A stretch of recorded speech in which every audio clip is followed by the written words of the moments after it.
പശ്ചിമേഷ്യയിൽ അശാന്തി തുടരുന്നു. ഹോർമുസിലൂടെ കടന്നുപോയ വാണിജ്യ കപ്പലുകൾക്കെതിരെ ഇറാൻ സൈന്യം ആക്രമണം നടത്തി. സമാധാന ധാരണ ഉടൻ നടപ്പാക്കുമെന്ന ട്രംപിന്റെ പ്രതികരണത്തിന് തൊട്ട് പിന്നാലെയാണ് ഇറാന്റെ ഈ പ്രകോപനം.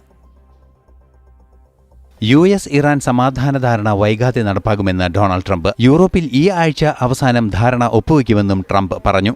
We just made a great settlement of the war with Iran, and we're going to be subject to finalization of documents, which should get done over the next few days. Probably have a signing maybe in Europe, and it's a great thing. Stock market's up 1,000 points. That means they like the deal. See, that means they like the market goes down. ഇറാനെതിരെ ശക്തമായ ആക്രമണം നടത്തുമെന്ന നിലപാടിൽ നിന്ന് ഇന്നലെ Trump പിന്മാറിയിരുന്നു. സമാധാന ധാരണ അംഗീകരിക്കാമെന്ന് Iran വിഷയത്തിൽ ഭാഗമായ രാജ്യങ്ങൾ ഉറപ്പു നൽകിയതിന് പിന്നാലെയാണ് നീക്കത്തിൽ നിന്ന് പിന്മാറിയതെന്നും ട്രംപ് ഔദ്യോഗികമായി അറിയിച്ചു. അതേസമയം ഹോർമൂസിൽ വാണിജ്യ കപ്പലുകൾക്ക് നേരെ IRGC ഡ്രോൺ ആക്രമണം നടത്തി. ഡ്രോൺ ആക്രമണം പ്രതിരോധിച്ചതായി US അറിയിച്ചു. ഭാരതീയരായ നാവികർ ഉൾപ്പെടുന്ന 3 വാണിജ്യ കപ്പലുകൾക്ക് നേരെ ഇക്കഴിഞ്ഞ ദിവസങ്ങളിൽ അമേരിക്കയും ഹോർമൂസിൽ ആക്രമണം നടത്തിയിരുന്നു. ഇന്റർനാഷണൽ ഡെസ്ക്, ജനം.